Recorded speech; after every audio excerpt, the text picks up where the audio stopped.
নমস্কার বন্ধুরা, মাধুরীজ কিচেনে আপনাদের সকলকে স্বাগত জানাই। আজ তৈরি করব এঁচোড়ের চাপড় ঘন্ট। এটা সম্পূর্ণ নিরামিষভাবে তৈরি করব। গরম ভাত কিংবা রুটি দুটোর সঙ্গেই খেতে দারুণ লাগবে। তাহলে চলুন শুরু করি।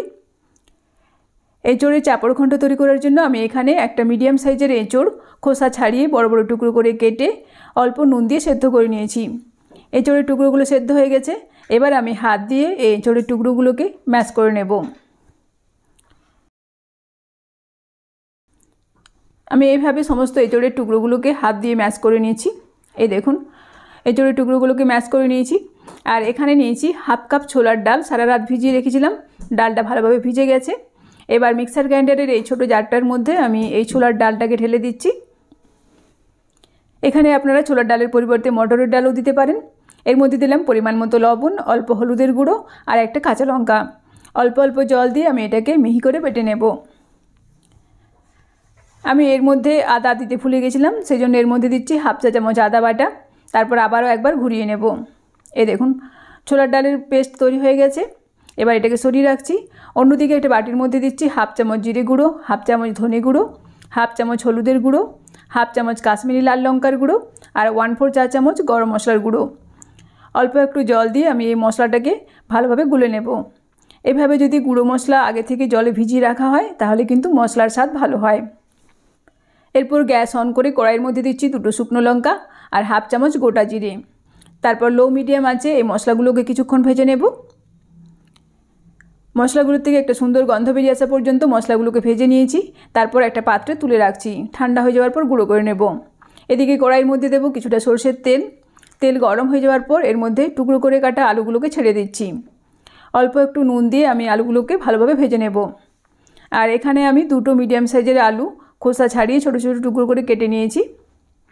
এই দেখুন, মিডিয়াম আঁচে আলুগুলোকে বেশ ভালোভাবে ভেজে নিয়েছি। এবার এগুলোকে তেল থেকে ছেঁকে একটা পাত্রের মধ্যে তুলে রাখছি।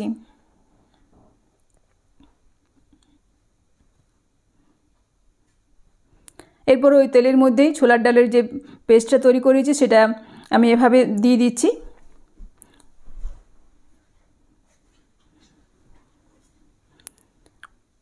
এইভাবে আমি চাপড়টা তৈরি করে নেব। এবার একটা দিক ভাজা হয়ে গেলে উল্টে দেব। এইভাবে উল্টে পাল্টে আমি চাপড়টাকে ভালোভাবে ভেজে নেব।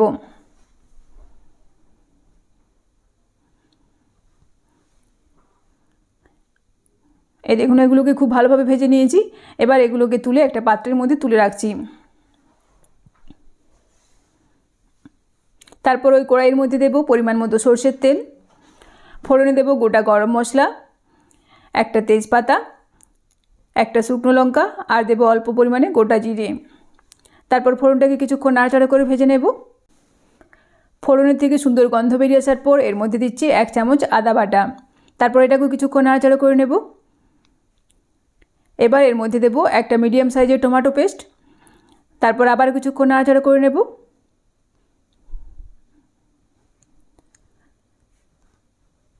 তারপর এর মধ্যে দেব আগে থেকে তৈরি করে রাখা মশলার পেস্ট। এরপর মশলাটাকে ভালোভাবে কষিয়ে নেব। এই দেখুন, মশলাটাকে ভালোভাবে কষিয়ে নিয়েছি। মশলার উপরে তেল ছেড়ে ছেড়ে আসছে। এরপর এর মধ্যে আমি যে এঁচোড়টা ম্যাশ করে রেখেছিলাম সেটা ঢেলে দিচ্ছি।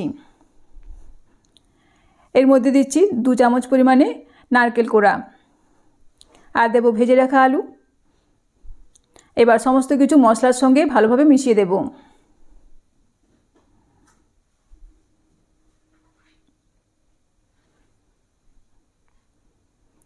মিডিয়াম আঁচে নাড়াচাড়া করে আমি সমস্ত কিছু মশলার সঙ্গে মিশিয়ে দিয়েছি। এরপর এর মধ্যে দেব পরিমাণ মতো লবণ আর দেব হাফ চামচ পরিমাণে চিনি। আবারও আমি সমস্ত কিছু নাড়াচাড়া করে কষিয়ে নেব। এখানে নুন ও ঝালের পরিমাণ আপনারা অবশ্যই নিজেদের পরিমাণ মতো দেবেন। এই দেখুন, সমস্ত কিছু বেশ ভাজা ভাজা করে নিয়েছি। এরপর এর মধ্যে দেব পরিমাণ মতো গরম জল। এখানে খুব বেশি জল দেওয়ার প্রয়োজন নেই। আমি এখানে 1 বাটির মতো জল দিচ্ছি। তারপর নাড়াচাড়া করে মিশিয়ে দেব।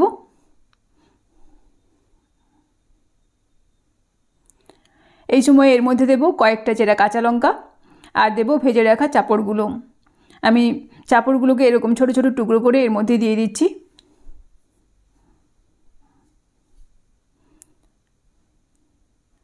তারপর আবারও নাড়াচাড়া করে ভালোভাবে মিশিয়ে দেব। এবার গ্যাসের আঁচ কমিয়ে একটা ঢাকনা চাপা দিয়ে 6-7 মিনিট সময় ধরে রান্না করে নেব। 7 মিনিট পর ঢাকা খুলে নিচ্ছি। তারপর আবারও একবার নাড়াচাড়া করে নেব। আর এই দেখুন, এটা কিন্তু সমস্ত জল শুকিয়ে একদম গা মাখা মাখা হয়ে গেছে। এবার এর মধ্যে দেব আগে থেকে যে ভাজা মশলাটা তৈরি করেছি সেই ভাজা মশলার গুঁড়ো। তারপর আবারও নাড়াচাড়া করে ভালোভাবে মিশিয়ে দেব।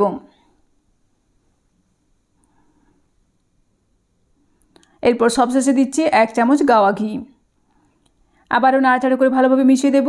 তারপর গ্যাসের আঁচ বন্ধ করে একটা সার্ভিং প্লেটের মধ্যে ঢেলে নেব পরিবেশন করার জন্য। আপনারা দেখতেই পেলেন আমি কিভাবে এই এঁচোড়ের চাপড় ঘন্ট তৈরি করে নিলাম। এভাবে আপনারাও একবার বাড়িতে বানিয়ে দেখুন, এটা খেতে কিন্তু দারুণ লাগবে। তৈরি হয়ে গেল আমার আজকের রেসিপি, সম্পূর্ণ নিরামিষভাবে তৈরি এঁচোড়ের চাপড় ঘন্ট। ভিডিওটি ভালো লাগলে অবশ্যই একটা লাইক করবেন, বন্ধুদের মধ্যে শেয়ার করবেন এবং কমেন্ট করে জানাবেন। ভালো থাকবেন, সুস্থ থাকবেন। ধন্যবাদ।